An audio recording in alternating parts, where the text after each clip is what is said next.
दोस्तों नमस्कार, स्वागत है आपका नवभारत समाचार में। आज सारी खबरों से हटकर हम आपके लिए आपके हेल्थ की बात करने आए हैं, आपके स्वास्थ्य के बारे में बताने आए हैं। दरअसल कुछ रोग ऐसे हैं हमारे इर्द गिर्द जो घूमते रहते हैं और अचानक हम उसके जद में आ जाते हैं और हमें पता भी नहीं चलता है। डॉक्टरों का कहना है, यानी जो एलोपैथिक डॉक्टर होते हैं उनका ये मानना है कि ये जो रोग हैं वो साइलेंट किलर होते हैं, यानी चुपकी से जो मौत बनकर आपके शरीर में घुस जाए वो उसको साइलेंट किलर कहा जाता है। ऐसे ही रोगों में जो सबसे ऊपर है वो शुगर, मधुमेह, डायबिटीज इसको कह सकते हैं आप। और दूसरा ब्लड प्रेशर, जिसके वजह से हम हृदय रोग से ग्रसित हो जाते हैं, किडनी पे असर पड़ता है। शुगर की बात करें तो कमोबेश करीब करीब 100 की बात करें अगर लोगों की, तो उसमें 75 लोग जो हैं आज के डेट में शुगर से ग्रसित हैं, यानी मधुमेह से ग्रसित हैं। वजह क्या है ये उन्हें भी पता है, लेकिन वो मानते कब हैं।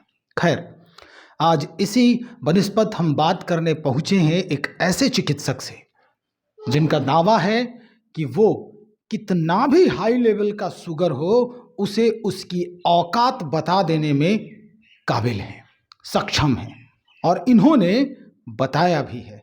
आज हम जानते हैं ये डॉक्टर नहीं कह सकते इनको, योग गुरु हैं, सत्यजीत कुमार जी हैं। इनसे हम आज मुखातिब हैं, इनसे हम बात करेंगे कि शुगर आखिर होता कैसे है और अगर बढ़ जाए तो इसे हम इसकी औकात में लाने का दमखम कहाँ से लाएंगे, कैसे लाएंगे। सर बहुत स्वागत है आपका नवभारत समाचार में। बहुत बहुत आपका भी बहुत बहुत धन्यवाद। सर बहुत सुना आपके बारे में, और इतने दूर में आपका ये डिस्पेंसरी है, क्लिनिक है, खोजते खोजते आज मैं पहुंच गया आपके पास।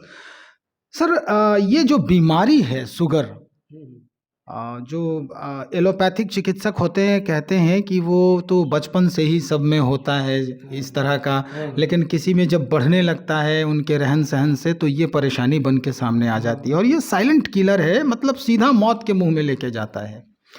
सर ये क्या है, ये मधुमेह क्या है? ये शुगर जो है, पहले के लोग जो है, ये लाइफ स्टाइल बीमारी है जिसकी लाइफ स्टाइल जो है ख़त्म हो गई है। सब अपना जो मूवमेंट करते थे, जो अपने जीवन में खेल कूद करते थे, स्ट्रेस नहीं होती थी, लोग बैठते नहीं थे, सब अच्छे से अपना खान पान जो है बढ़िया रखते थे, तो उनको कभी शुगर होता ही नहीं था। लेकिन आज लोगों ने अपना खान पान बदल दिया, सब चिकना चिकना भोजन शुरू कर दिए, रुखड़ा भोजन तो बंद कर दिए। सब लोग मोटे अनाज खाना बंद कर दिए और पतले अनाज शुरू कर दिए, जिसके कारण ये रोग बढ़ रहा है। हमारे अंदर के जितने भी कैपिलरी हैं, हम जब वर्क नहीं करेंगे तो हमारे अंदर जो है पसीना नहीं निकलेगा। जब पसीना नहीं निकलेगा तो गंदगी ही नहीं निकलेगी। जब गंदगी नहीं निकलेगी तो सब गंदगी जाएगा कहाँ? सब जो है शरीर के अंदर ही रहेंगे। तो शरीर के अंदर जो है धीरे धीरे गंदगियाँ बढ़ती गई, उसी के कारण जो है हमारे अंदर ब्लड प्रेशर, शुगर, डायबिटीज़ और बीपी रोग उत्पन्न हो जाते हैं।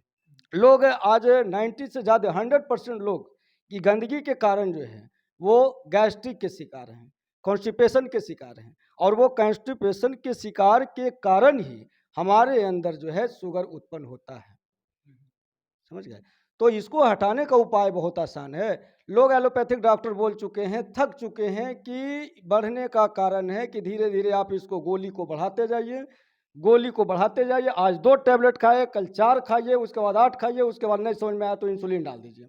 लेकिन दोस्तों यहाँ पे एक बात मैं आपको बता देना चाहता हूँ कि अगर हम एलोपैथिक चिकित्सा की बात करें, यानी जो डॉक्टर्स हैं हॉस्पिटल में बैठते हैं या निजी क्लिनिक में जो भी है, आप उनके अंडर ट्रीटमेंट रहते हैं, तो ये अमूमन देखा गया है कि आज अगर 5 mg की दवा मिली है तो उसे 10 mg कर दिया जाता है, 20 mg किया जाता है, 40 mg किया जाता है, और उसके बाद जो उसकी जो फहरिस्त है, उनकी जो संख्या है दवाओं की, उसमें निरंतर वृद्धि की जाती है, जिसका साइड इफेक्ट कहीं ना कहीं और होता रहता है हमारे ही शरीर में। लेकिन आज इनसे हम जानते हैं कि आखिर क्या वो वजह है जिसको आप उस पेशेंट को खिलाते हैं और वो हंसता खेलता फिर घर चला जाता है, और फिर उसके जीवन में ये शुगर नाम की बीमारी दस्तक नहीं देती। सर वो कैसे ट्रीटमेंट करते हैं आप? वो ट्रीटमेंट बहुत आसान है। वो करना क्या है, लोग अपने अपने लाइफ स्टाइल को चेंज कर चुके हैं, इसलिए मैंने उसको लाइफ स्टाइल बताता हूँ कैसे। तो सुबह जैसा ही उठते हैं तो हम लोग पत्ते की जूस बनाते हैं। कोई भी पत्ता ले लीजिए जो जहरीला ना हो। जो जानवर खाते हैं वो जहरीला नहीं होता है, क्योंकि वो जहरीला होता तो वो मर जाते वो। तो कोई भी पत्ता आप ले लीजिए। ऐसे रोगानुसार भी कहा जाता है कि शुगर हो तो सहजन का पत्ता खाइए, अमरूद का पत्ता खाइए, जामुन का पत्ता खाइए, नीम का पत्ता खाइए, गिलोय का पत्ता खाइए। यानी ऐसा बता दिया जाता है, लेकिन ऐसा कुछ है नहीं। आप जो है कोई भी पत्ता को लीजिए, उसको जो है बढ़िया से पीसिए, पीस करके उसमें पानी मिलाकर छान करके पीजिए। नहीं तो फिर उसको पानी में डाल के खौला करके उसको पीजिए। सुबह सुबह जैसे ही 10 गिलास आप पिएंगे, आपकी पूरे इंटेस्टाइन एकदम साफ हो जाएगी। जब इंटेस्टाइन साफ हो जाएगी पत्ते के द्वारा, उसके बाद आप सैलेड खाइए। सैलेड खाएंगे तो आपके अंदर एकदम एनर्जी फुल हो जाएगी। एकदम लगेगा कि हाँ, कुछ पेट में कोई गैस नहीं बनेगी, ना कॉन्स्टिपेशन होगी, ना आपके अंदर कोई गंदगी होगी। आप एकदम रिलैक्स महसूस करेंगे। उसके बाद अभी का जो भोजन है, हम लोग गेहूँ चावल जो खाते हैं उसमें कार्बोहाइड्रेट की मात्रा ज़्यादा है। तो हम लोग सर एक मिनट, ये कहना था मुझे कि अक्सर हाँ चिकित्सक लोग ये कहते हैं कि चावल में कार्बोहाइड्रेट बहुत ज़्यादा होता है, कुछ भी हो तो भैया चावल बंद कर दो। आपके अनुसार क्या सही है? कुछ नहीं सर, चावल खा सकता है आदमी। चावल में कार्बोहाइड्रेट है, हम भी मानते हैं। लेकिन उसको खाने का तरीका यदि मालूम हो तो चावल भी खा सकता है। चावल ऐसा चीज़ है कि वो नशा के तरह आता है। जब आदमी खाता है तो पेट भारी हो जाता, लगता है एक आध घंटा सो जाएं। यदि आप खाएंगे तो आपको भी पता होगा। हम खाएं, हमको पता है, लोग जितना भी खाएंगे ये चीज़ को जानते हैं। तो चावल को खाना है, ऐसा नहीं कि चावल को छोड़ देना है। चावल से ज़्यादा गेहूं में कार्बोहाइड्रेट है। लेकिन यहाँ रोटी खाने से मनुष्य के शरीर में स्फूर्ति होती है, भारीपन महसूस नहीं होती है। और चावल खाने से पेट भारी हो जाती है, जिसके कारण वो वर्क नहीं कर पाता है दोपहर में। यानी चावल से ज्यादा कार्बोहाइड्रेट गेहूं में है। गेहूं में है, गेहूं जो है जान लो। लेकिन एलोपैथ डॉक्टर बोलते हैं कि नहीं, चावल छोड़ो, आलू छोड़ो। आलू भी खाइए, चावल भी खाइए और गेहूं भी खाइए, लेकिन सही मात्रा में खाएंगे तो सब सही है। ये जानते हैं कि अति रूपेण वै सीता अति गर्भनेन रावणम अति दानावली वर्धि हयाति सर्वति, यानी अति सभी जगह वर्जित है। ज़्यादा हम रसगुल्ला खा लेंगे मुश्किल होगी, ज़्यादा भोजन कर लेंगे मुश्किल होगी। मनुष्य को कहा जाता है आयुर्वेद में कि 3 भाग जो है आप भोजन कीजिए, 1 भाग जल से भरिए और 1 भाग को खुला छोड़ दीजिए, आप एकदम स्वस्थ रहेंगे। लेकिन लोगों की तो मानसिकता है कि भरपेट भोजन खाएं। यदि उनको नॉन वेज दिया जाए तो एकदम हो सके गले गले तक वो भर देंगे। तो गले तक भर देंगे तो निश्चित है कि हमको तो बीमारी होगा ही होगा। सर किसी किसी को ऐसा भी देखा गया है कि जो शुगर लेवल है वो 600 650 तक पहुंच जाता है, उसके ऊपर पहुंच जाता है। कुछ लोग ऐसे भी हैं जो इंसुलिन ले रहे हैं, इंसुलिन का डोज उनका बढ़ रहा है, अब जिंदगी से वो जूझ रहे हैं, मतलब मौत के मुंह में धीरे धीरे जा रहे हैं। क्या ऐसे जो रोगी हैं उनके लिए आपके पास है चिकित्सा? हाँ सर, हमारे पास हाल फिलहाल 2-4 दिन पहले हरेंद्र पाल जी आए थे गोरखपुर से। उन्होंने 600 प्लस शुगर था। बेचारे सब जगह वो ट्रीटमेंट करा लिए, सभी जगह उन्होंने देखा। और इंसुलिन 36 यूनिट से 40 यूनिट, जब भी वो बोलते थे जा करके डॉक्टर से कि डॉक्टर साहब आज नाप दीजिए तो 600 से ज़्यादा शुगर है, अब 4 यूनिट बढ़ा दो। लेकिन वो जब मेरे पास आए तो वैसे सोशल मीडिया के द्वारा आप ही लोग के जैसे वो आए मेरे पास। आने के बाद उन्होंने नापा, मैंने शाम के समय में तो 600 प्लस शुगर, मेरा आउट ऑफ रेंज बता दिया। हम उनको बोले भाई जाइए अपने दिखा लीजिए, अगर पहले चेक करा के लाइए। बोले नहीं नहीं, हम जानते हैं सर, आप एकदम नियत, मतलब कि 600 से प्लस हमेशा रहता है, जे आप इलाज कीजिए, कोई बात नहीं है। मैंने सेकंड दिन ही उनका इलाज किया, वो 291 आके गिर गया एकदम। एक मतलब 12 घंटा में वो गिर गया एकदम। उसके बाद धीरे धीरे घटते चला गया। मैंने इंसुलिन भी 5 दिन में जो है 30 यूनिट ख़त्म कर दिया। और उसके बाद भी वो स्वस्थ भी हैं और अच्छे भी हैं। तो अब क्या लगता है, आपकी दवा वो कंटिन्यू करते हैं तो उनका इंसुलिन बिल्कुल खत्म हो जाएगा? हाँ, हमारे प्रिस्क्रिप्शन के अनुसार यदि वो चलते हैं 6 महीना तक, तो वो एकदम नॉर्मल आदमी की तरह जी सकते हैं। उसमें कोई ईमानदारी बरतनी होगी। ऐसा है कि मनुष्य अभी जो है थोड़ा सा लालची हो गया, खाने के प्रति बहुत ज़्यादा जीभ से लाचार है। जीभ से लाचार है। उसको पता लगता है कि रोटी हम खाएं।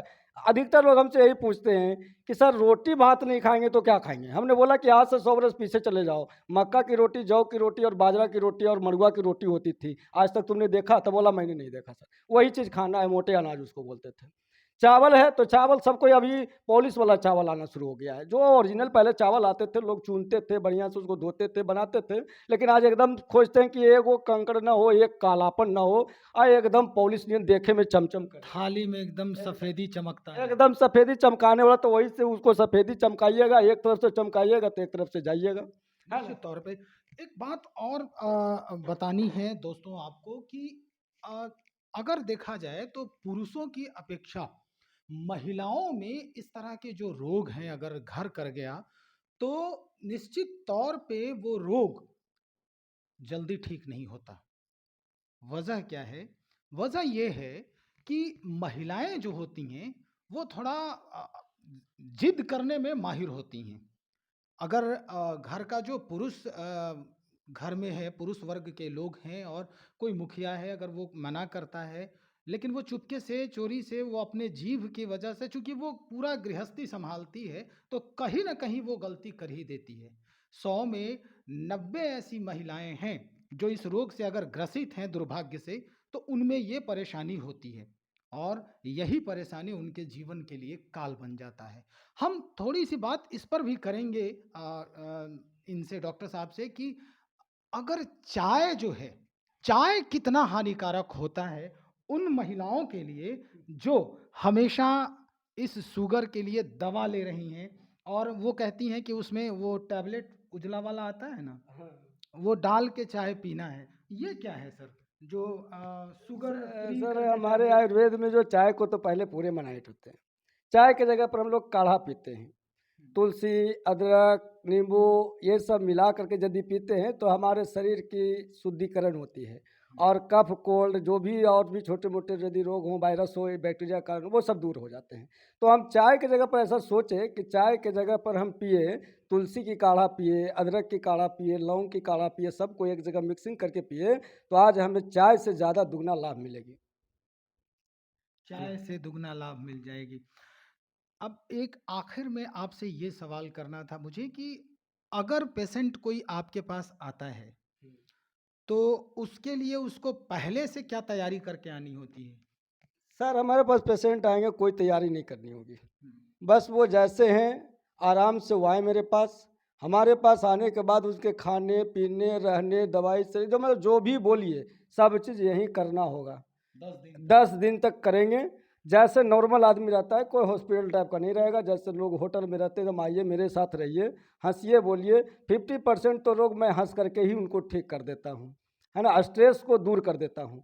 फिर है जो भोजन जो एकदम शुद्धता की भोजन है, सब जो भोजन बनते हैं वो मिट्टी के बर्तन में ही बनाते हैं, है ना। यानी कोई भी किसी चीज़ का उपयोग नहीं करते, मिट्टी के बर्तन में भोजन बनाना शुद्ध। यदि कोई कितनों बड़ा ग्रसित हो तो वह यहाँ आने के बाद 1 से 2 दिन में वो शुद्ध हो जाएगा। वो भोजन से ही खाली वो सही हो जाएंगे।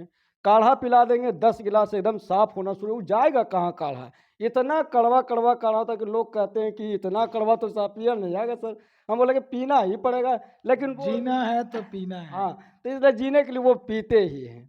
तो इस प्रकार से वो कुछ तैयारी की आवश्यकता नहीं है।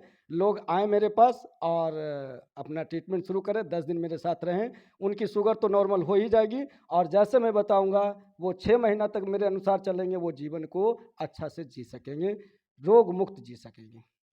चलिए सर, हालाँकि मैं देख रहा हूँ कि यहाँ पे बहुत लंबी फ़हरिस्त है इनके पास जो ये हैं चिकित्सा का इनका जो पुर्जा है, किस तरह से देखते हैं।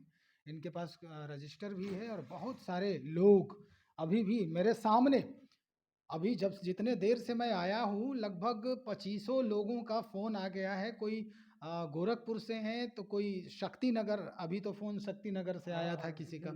शक्ति नगर से यानी उत्तर प्रदेश में जो शक्ति नगर है सोनभद्र के पास, वहाँ से भी कॉल आ रहा है। ये बहुत बड़ी बात है और एक विश्वास की बात है। खैर, अब तो कोई यहाँ आए और मैं उन्हें देखूँ अपने आँखों से, उसके बाद मैं इसको और अच्छे ढंग से आपके सामने पेश कर पाऊँगा। फिलहाल जो भी जानकारी मिली है, उम्मीद है कि अगर ईश्वर न करे, अगर आपको भी इस तरह से कोई परेशानी है मधुमेह की, तो निश्चित तौर पे एक बार संपर्क आप कर सकते हैं। और आखिर में एक एक बात और मैं कहने जा रहा हूँ कि अंग्रेजी चिकित्सा जो है यानी एलोपैथिक चिकित्सा जो है, इन सारे रोगों के लिए, जैसे अगर किसी को हार्ट डिजीज हो जाए, ब्लड प्रेशर हो जाए, शुगर हो जाए या इस तरह के कोई भी हैं, तो उसकी जो प्रारंभिक चिकित्सा होती है, इसे आयुर्वेद के संपर्क में ही आकर के इसे जड़ से मिटाया जा सकता है। निश्चित तौर पे अगर अंग्रेजी दवा एक रोग ठीक करता है, यानी एक रोग से मुक्ति दिलाता है, तो कहीं न कहीं दूसरे दूसरे तरह का जो डिज़ीज़ है, दूसरे तरह के जो रोग हैं, वो आपके शरीर में पनप रहा होता है। और हमें क्या लगता है कि अरे! अब तो हम उस रोग से मुक्त हो गए, लेकिन वो मुक्त होता नहीं है। कहीं न कहीं वो एडजस्ट करता है, कुछ देर के लिए रुक जाता है और आपकी परेशानी, जैसे-जैसे आपके शरीर की इम्यूनिटी घटेगी, वैसे-वैसे वो परेशानी बढ़ाती चली जाएगी और आप लाचार होते दिखते जाएँगे। खैर, आप बने रहें हमारे साथ, और भी स्वास्थ्य से संबंधित जितनी भी खबरें हैं, मैं बहुत जल्द लेकर आपके समक्ष हाज़िर हो रहा हूँ। बने रहें हमारे साथ। बहुत शुक्रिया आपका।